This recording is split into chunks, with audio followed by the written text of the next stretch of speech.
we have a God who created stars and planets and galaxies. A God who created pretty much all of it. A God who's always been and always will be. A God who acknowledged our position in the world and saw where we were falling short and decided to do something about it. A God that created us to begin with and knew where we were going to fail, but created a plan from the very beginning that was going to take care of it. And His name was held in such high regard that you wouldn't actually find the name Yahweh written in Hebrew literature. You'd find 3 letters that would allude to it, but they wouldn't ever spell it out. And it was just this really cool thing of like how much reverence they had for God. And in a Jewish household, you could go there, and it's really cool because they have the Torah, and they won't put it above or below any other book in the household. So it'll be at the highest bookshelf, all by itself, way high above every other book, every other thing in the entire world, or in their entire house. Really cool. There's the reverence there. But when you think of a God who's done everything that He has done, when you think of God who is as big as He is, completely unfathomable by us, how could you not humble yourself before Him?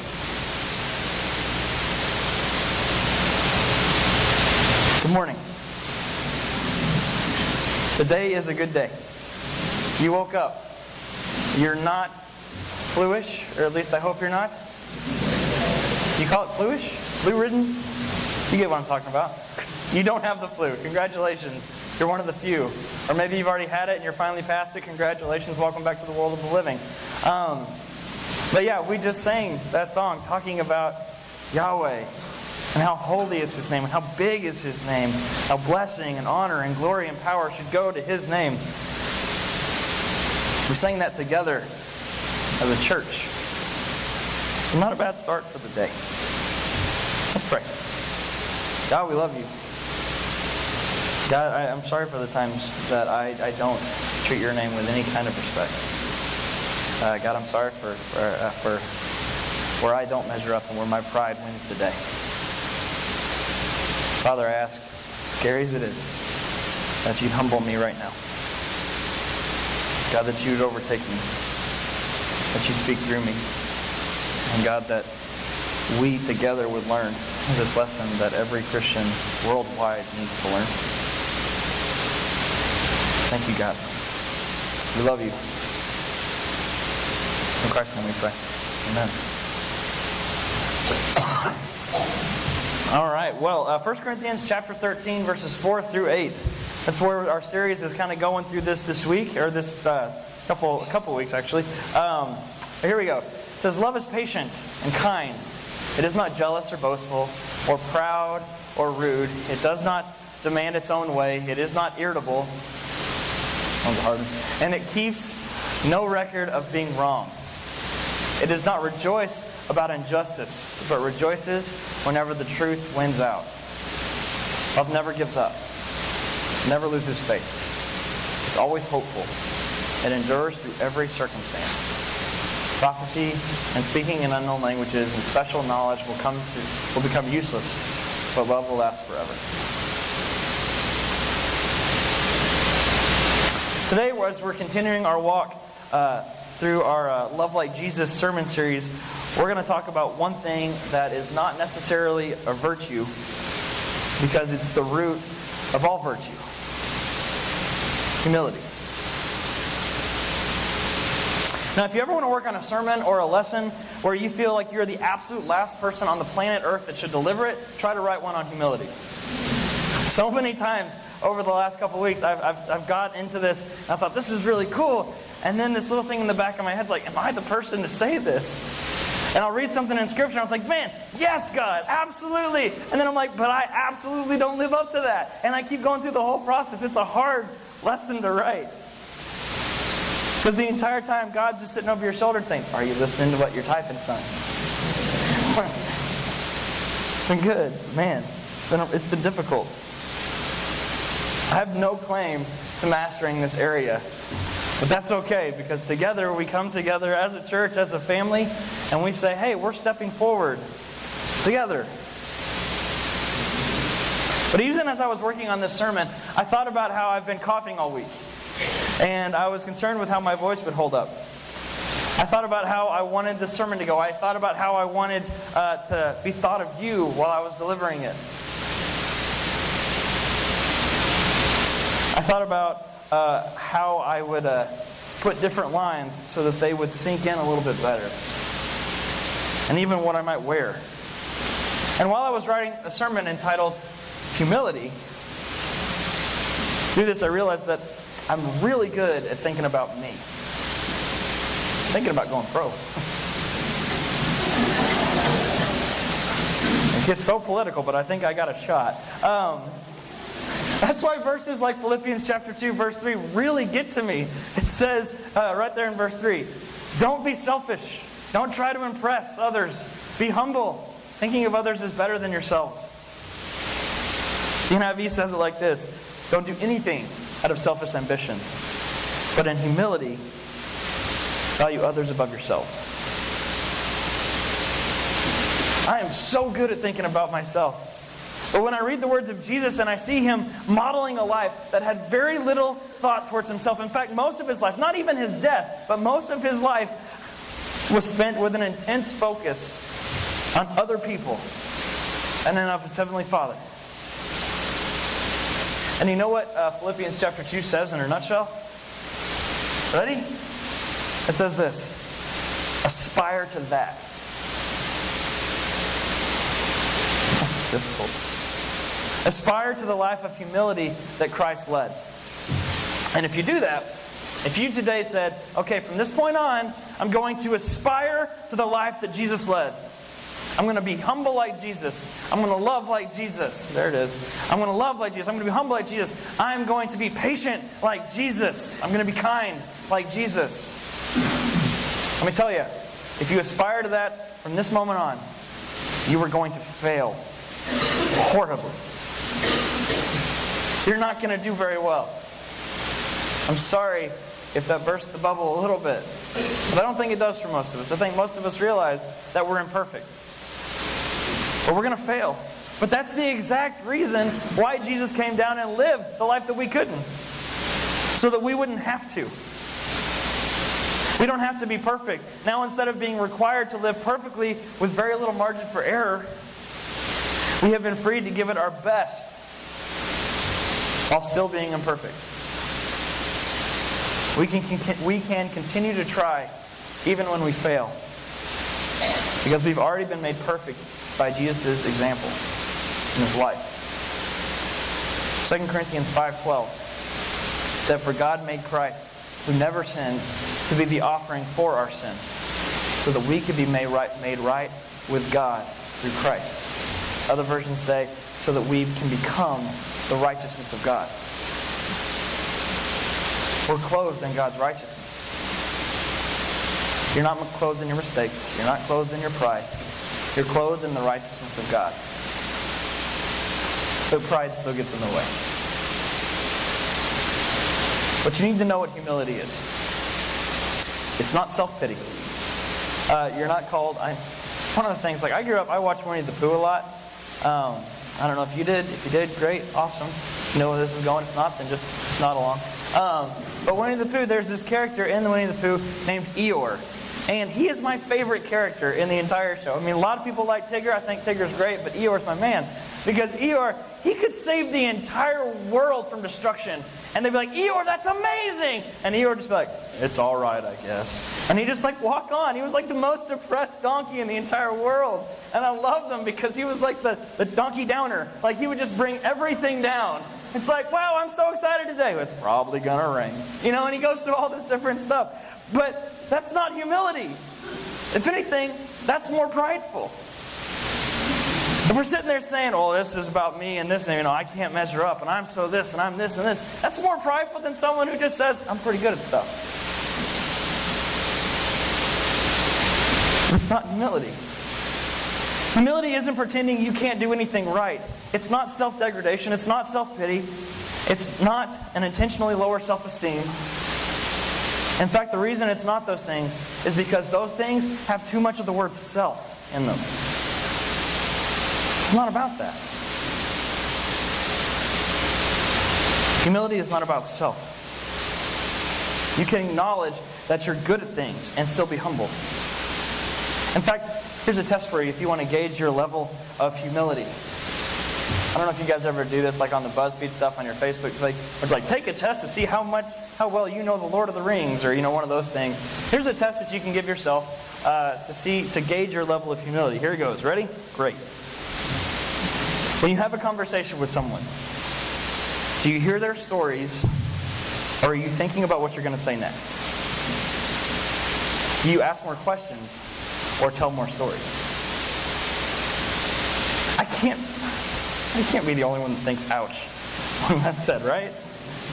I gotta be honest, when I typed that thing out, I was like, because I do that. I did it this week. I was driving with Will out to his land, and we were telling stories back and forth, and he was telling me a story about something, and I was like thinking about what I was going to say next. I mean, I failed that test.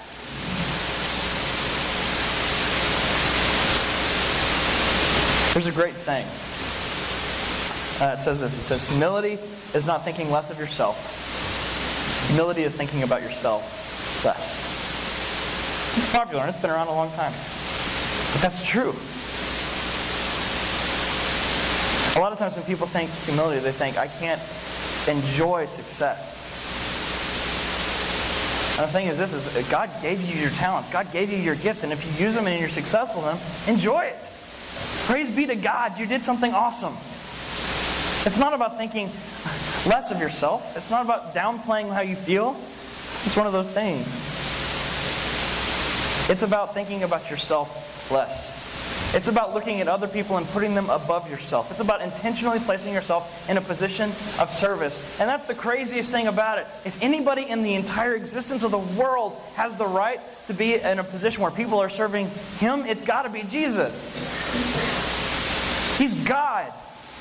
And in the moment where it seemed like our sin was going to overtake, Jesus was born into this world in a manger as a baby. He didn't come as a king. He didn't come as a conqueror. He came as a baby in a stable. If anybody deserved it, He did. But Philippians chapter 2 said that He didn't see equality with God as something to be grasped, and so He made Himself to the lowest point, even to the point of a servant. And then He followed it all the way through to death, even death on a cross. That's incredible what He's modeled for us there. But Satan hits us at our pride, because pride is the beginning of all sin. You can't list a sin where pride isn't its genesis. And that's the crazy part, is if we go to the book of Genesis, we see it. Right now, Eve, she's being tempted by the serpent. Here's the thing though, she wasn't being tempted because she was really hankering for some red delicious apples. And she wasn't sitting there saying, man, I love that forbidden fruit. Her temptation wasn't about the food. Her temptation is about what Satan said the food would bring. Equality with God. Satan won her heart with one lie. If you eat this, you will be like God. And in that moment, humility was lost. And pride won the day. And when you look at the story of redemption that God wrote when He sent a piece of Himself to the world in the form of Jesus Christ, you see that God not only just bridged the gap between Himself and His creation, but you see that God made us once again partakers of humility. We can actually be humble because Jesus has removed all obstacles that had previously stood in our way. That's why I find it interesting that in Philippians chapter 2, verses 5 and 6, Paul refers back to Adam and Eve when he says, you must have the same attitude that Christ Jesus had. Though He was God, He did not think equality with God as something to cling to. You see how that points right back to the garden? Eve is sitting there looking at the thing, and they're looking at the fruit, and Satan says, if you eat this, you'll be like God. And then Paul comes right back in and says, be like Jesus. Because he felt that he was in the same position, and he said, it's not worth it. It's not something that I cling to. That's the exact sin of Adam and Eve. They wanted it, and we're no better. But through Christ, that humility is restored. Pride is the loss of humility. From the way that he served people, the way that he washed his disciples' feet, the way that he loved children and tax collectors, to the way that he stood silent when false accusations went flying. My pride, as it is, could not handle that. But Jesus took it to the death, which in turn meant a benefit to us. We become recipients of the grace of God. But humility is the soil in which the graces of God take root. I gotta say that one more time. That one really needs to sink in. And that one's not even one of mine. That's by a guy named Andrew Murray, who wrote a book entitled Humility. It's one of the first lines. Humility is the soil through or in which the graces of God take root. It's the only place.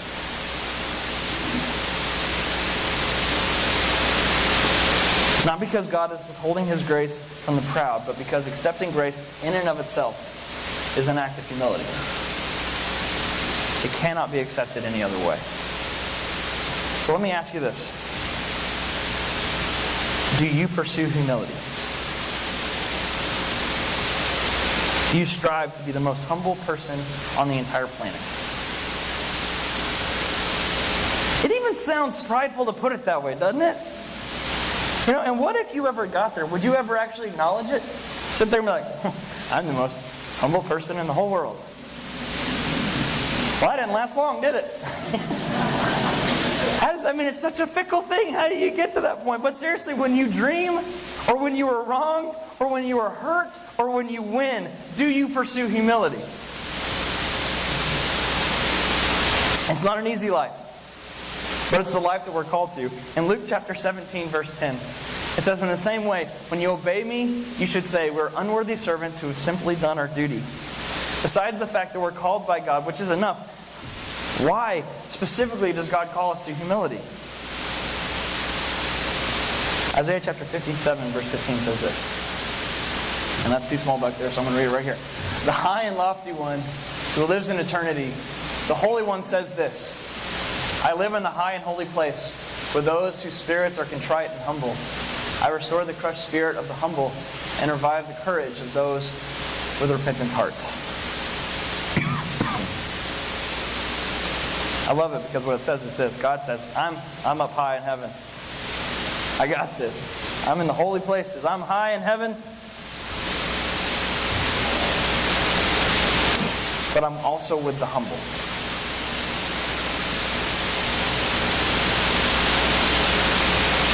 The greatest reward for humility is intimacy with God. That's why. In any sermon that we're talking about something we need to start doing or something that we need to start thinking about, I think that the why needs to be answered. And that's the why, right there. The greatest reward for humility is intimacy with God. Don't you want to have intimacy with God? Don't you want to know that God doesn't oppose you? That God delights in you? Because when you have the type of relationship with God, when He's listening to you and He's taking care of you, what else could you ever have in this world to top that? That type of intimacy with God only comes from humility. And when you have intimacy with God, you are used by God. So why be humble? One, you get to have intimacy with God. The other second one is this, that God is with and uses humble people. I want to be used by God. I want to be with God. And I want to stand before God one day and be greeted as a friend with the phrase, well done, my good and faithful servant. Great is your reward. So today, I want to talk about 3 people who I believe approach this humility thing really well. And each gives us an insight into what it means to be humble and human at the same time.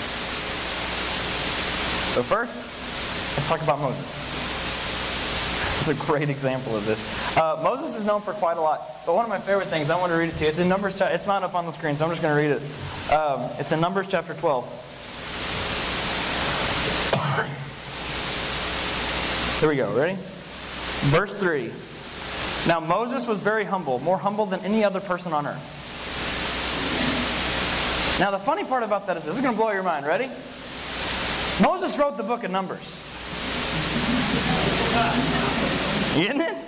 So that means at some point, Moses sat down and wrote out, Moses is the most humble person in the world. Are you kidding me? Here's the funny thing. I mean, I get it. But, God inspired this. God was telling Moses what to write. Which makes it even funnier to me, because Moses is sitting there writing the whole thing, and it goes starting in chapter 12. While they were at Hazeroth, Miriam and Aaron criticized Moses because he had married a Cushite woman. They said, as the Lord spoke, and he's writing all this stuff down. And then God says, okay, now Moses, write, Moses is very humble, the most humble person in the world. And Moses is like, really? Wow! Seriously, how cool would that be to have God tell you that? Come up and be like, Cliff, you're the most humble person in the world. Not from me, but from God. It makes it so much better. Because if someone else says it, they're like, oh, they don't know what they're talking about. But when God says it, you can't even argue. I mean, you probably could try because you're a humble guy, but it's not going to work. So Moses was the guy that got to write out from the lips of God through his hand, I am the most humble man in the world. And still remained humble. That's awesome to me. Anyway. Moses is the most humble man in the world. He was the boy that was put into a reed basket and floated down the river to the Pharaoh's palace. He grew up as a member of the royal family, and then one day he killed an Egyptian slave driver and then fled. Right? Right. And then God used him to bring out all of his people from Egypt, over 1 million people in Egypt, out of slavery into the promised land. Is there another guy in the world besides Jesus now that we're like, this guy should probably have some reasons to have a little bit of pride? Right? But he's humble. But if you continue the story, you eventually get to Numbers chapter 12. Moses got married to a Cushite woman. Now, God never told his people not to marry Cushites. He did say don't marry the people from Canaan, but he didn't say not to marry the Cushites. Moses married a Cushite woman, but Aaron and Miriam were very upset by this and started to talk behind Moses' back. We call that gossip. Just as a problem back then as it is today. They start talking behind his back.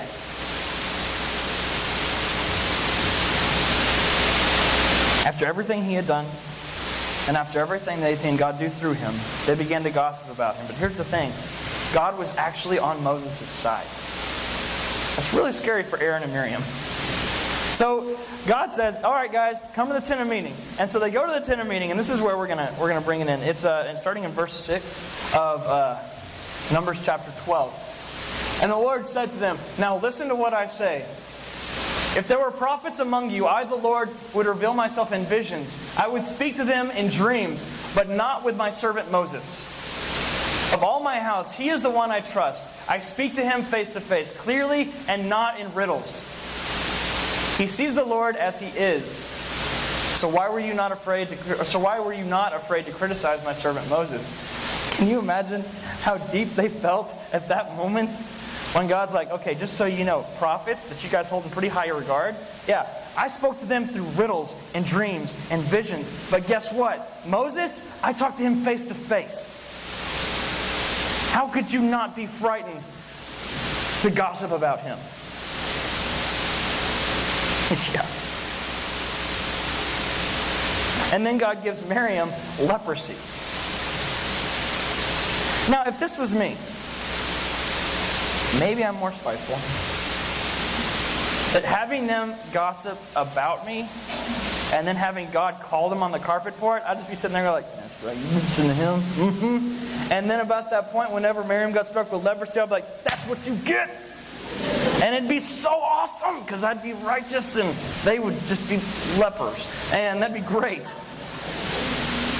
But Moses, the most humble man in the world, says, God, please heal her. Not, thank God, thanks for that. That was psychedelically awesome. Thank you. No, what he said was, God, please heal her. God had said, this is my guy. I put him in his place, and because of his devotion, I speak to him directly. How could you talk against someone who I've called righteous? And then Moses says, God, forgive them. He could have taken a little joy. The other day, it just shows me. I pulled out of on George and I going north, and I got up to speed limit, which is 40. Got up to the speed limit, and I got passed by a semi. He had to be going 60, if not 70 miles an hour, full load. Flew past me right at the point to where it merges into one lane. I had to go into the shoulder not to get hit by this guy, and I was fuming mad. I was trying to think, what is the Jesus-honoring way I can tell this guy how mad I am at him right now? There's a lot of options out there if you don't care about Jesus, but there's not very many for that moment for me because I wanted to yell at him. I wanted to honk my horn. I wanted to get in front of him and slow down. I wanted to do so much stuff to him because I was angry and I wanted justice. And not 10 seconds after we got back to the 2 lanes, a police officer flew around me, got behind him, and lit him up. And I was like, yes! Like, there is a God and He's just. Because God really cares about that. I took pleasure in that. Because I'm not the most humble man in the world. But here's the deal. And this is something we can learn from Moses' life right here. Ready? Prideful people take joy when their enemies experience pain. When their enemies have hard times. Humble people are concerned with the name of God before theirs. That's why earlier, whenever God was like, I'm just going to wipe everybody out and I'll start over again with you, Moses, He's like, no, God, that wouldn't do your name right. He cared more about God than He cared about His name. He cared more about righteousness than He cared about His own name. So let's talk about David. Love David. Man after God's own heart. That's good. We're talking about David. Okay, so when David he's already named king. He wasn't named king yet. He was anointed to be the next king. And Saul found out about it, and Saul was a little upset, so Saul started chucking spears at him, trying to hunt him down and have him killed. There's a long story that leads to that, and I just gave you the clip notes on it. But anyway, okay, just on a side note, that was something I really wanted to do for a while when I first moved here, was that all of the notes in sermons, I wanted to write cliff notes above it because Cliff's a preacher, and I thought that'd be funny. But apparently I was the only one, and that's okay. But anyway, all right. So David is running from Saul, and they're in this cave. And then Saul comes into the cave to relieve himself. He's going to the bathroom. It's in 1 Samuel chapter 24, verse 3. Let's talk about this. All right. So at the place where the road passes some sheepfolds, Saul went into a cave to relieve himself. But as it happened, David and his men were hiding farther back in that very cave. Dun, dun, dun. Now's your opportunity, David's men whispered to him. Today the Lord is telling you, I will certainly put your enemy into your power to do with you as you wish. So David crept forward and cut off a piece of the hem of Saul's robe. We're going to stop right there for just 1 second, because this part, it's crazy to me. His robe, Saul's not wearing his robe at this moment. He disrobed, and then he's using the restroom in the cave. You get it? So David creeps forward. Now, they're there. And David is a firm believer in God, and God's will, and God's provision, and all these great things. And he's sitting there thinking, man, I just wish there was some way that I could just be done with this Saul chasing me thing. And then all of a sudden, Saul comes in, takes off his sword, takes off his robe, and gets in a really compromising position. And David's men are like, thank you, Lord. Here he is. Go kill him, and we're done. But David realized something that takes a lot more wisdom. See, when your passion and coincidence coincide, it doesn't necessarily mean it's the will of God. So David creeps forward, and he cuts a piece of Saul's robe off. And he comes back. I can imagine being one of his men like, did you do it? And he comes back and goes, I got a piece of his robe. And they're like, what does that accomplish? But then David becomes, here it is, conscience-stricken. His conscience began to bother him because he had cut Saul's robe. The Lord knows I shouldn't have done that to my Lord the king, he said to his men. The Lord forbid that I should do this to my Lord the king and attack the Lord's anointed one, for the Lord himself has chosen him. So David restrained his men and did not let them kill Saul. All right.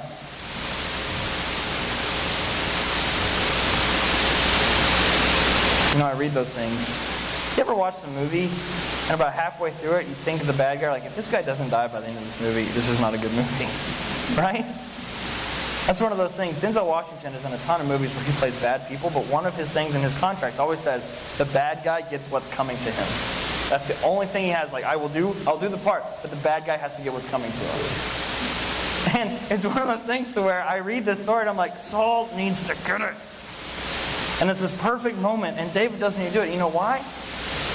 Because he cared about the Lord's anointed. His first equation in his mind wasn't, how does this affect me? His first equation was, how can I honor God with my life? So the second thing that we can learn out of David's life is this. Prideful people care about getting what's theirs. Humble people trust in the provision of the Lord.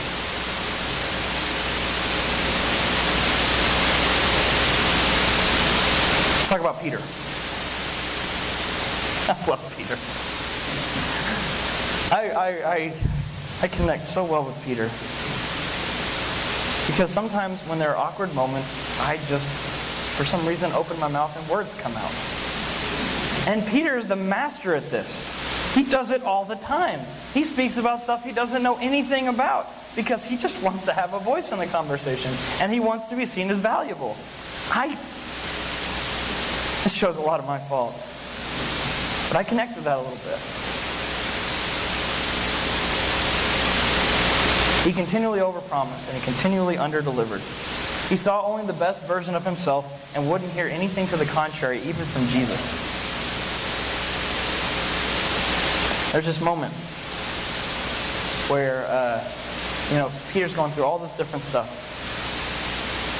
And Jesus says, you guys are all going to desert me. And Peter says, okay, God. Or Jesus, even if all these guys go away because, they're kind of shady, not me. I'm in it to the death.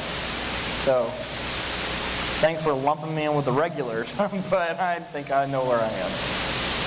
And Jesus says, oh, no. They're just going to walk away. You're actually going to deny that you ever knew me 3 times before the sun comes up. Whew. Can you imagine Peter's response to that? I mean, what do you say? It's Jesus. And sure enough, it happened. He denies him 3 times because he's more afraid of what's going to happen to him than he is about disappointing Jesus, about what he said he was going to do, about keeping his word to God.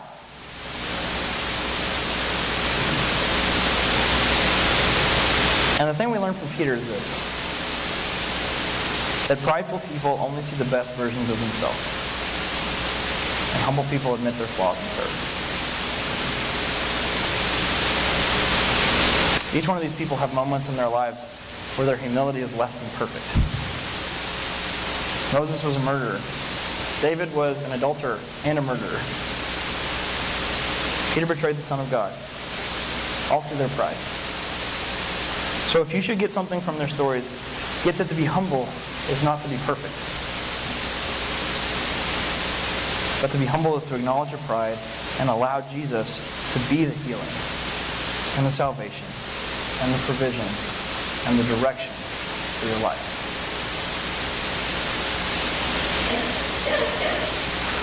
It's hard to pray for humility. It's a little weird to pray for humility too. Because we're kind of scared of what God's going to do. The first series in this, Cliff talked about what it meant to be patient and how sometimes when you pray for patience, God puts people in your life that require a lot of patience.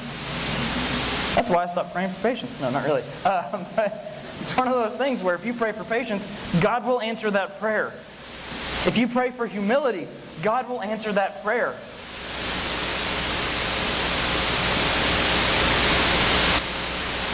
And I don't think it means that God's going to make us fall down a set of stairs and our books are going to go flying everywhere. We're going to land in the mud or anything like that. I don't think it's going to be that our pants are going to rip when we're playing Gaga Ball up in the youth room or anything like that. I think it's going to be that God's going to point out the parts of our lives that we wish He didn't. I think we're scared about the parts of our lives that God's going to call into the carpet. But when you're really asking for humility, but what you're really asking for when you're asking for humility is you're asking for intimacy. In this room right now sits my wife. And she knows my flaws better than any person in this room, including me. She could make a long list, but she's gracious, and she won't do that for you. But she could. She knows the worst of me because I have intimacy with my wife. I'm with her. I know her better than any other person in the world. She's my best friend, and we share life together. How much more so should the intimacy with God be? I could not be truly intimate with my wife if I said, these parts of my life you can't look at. You can't know these parts of my life. I couldn't be truly intimate with my wife if I was hoarding back secrets from her and making sure she didn't see the worst parts of me. Because the true intimacy comes with the fact that I know that Mallory sees the worst in me. But she loves me. She truly loves me for who I am. Because she knows me for who I am. Why could we not expect that from God? Why shouldn't we expect that from God? That whenever we love God, He starts to talk to us about those parts of our lives. The darker parts of our hearts. The parts that we wish that He wouldn't because it's uncomfortable. And it requires us to change things. And it requires us to be more transparent with our church. And it requires us to lean on people more. And it requires us to be part of a family of strangers sometimes. I know there are places in a lot of our hearts where we would rather God not see. Or places that we'd rather God not meddle, because meddle causes pain. The only cure for pride is humility. And you're simply not good enough to get there. God knew that from the beginning. We sang that song before I came up. He's Yahweh. That His name is worthy. He knew it from the beginning. He knew your struggle. He knew your pride. And He knew how you'd never be able to reach the height of what He's called you to be. And some people could look at that and say, that just shows how ridiculous God is. That just shows how unrealistic God's expectations are. But the truth is this. What it really shows is that He built a perfect life for us.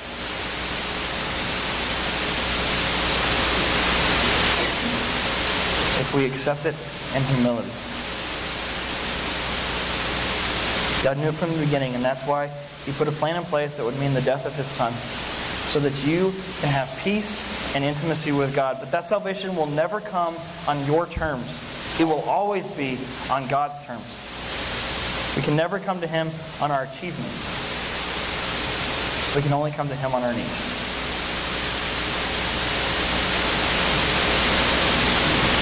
If you're able, we're going to finish the sermon today. If you're able, I'd like you to join me on your knees as we pray. One, because God cares about symbolism, but the other side of this, I think the best first step you can do to start working on humility or to continue working on humility is to step out and put it into action immediately. So if you would, join me on your knees, and we'll pray to finish this up.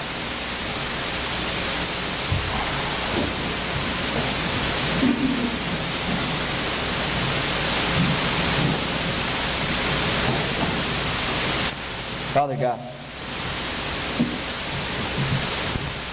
thank you so much that you call us humble. God, thank you so much that you're willing to stick with us and help us to do it. God, I ask that today,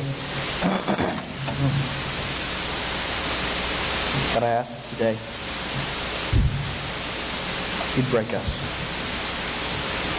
You'd show us our flaws. That you'd surround us with your love and your purpose and your direction. God, that you would make your desires and your plan the most precious things on our minds and on our lips. God, please show us where you called us and what you want us to be. Please forgive our sins as we forgive those who sin against us. God, thank you so much for today. Thank you so much that your mercies are new every single morning. And thank you that we can follow you and fail and still follow you. Oh, we love you. It's in Christ's name I pray. Amen.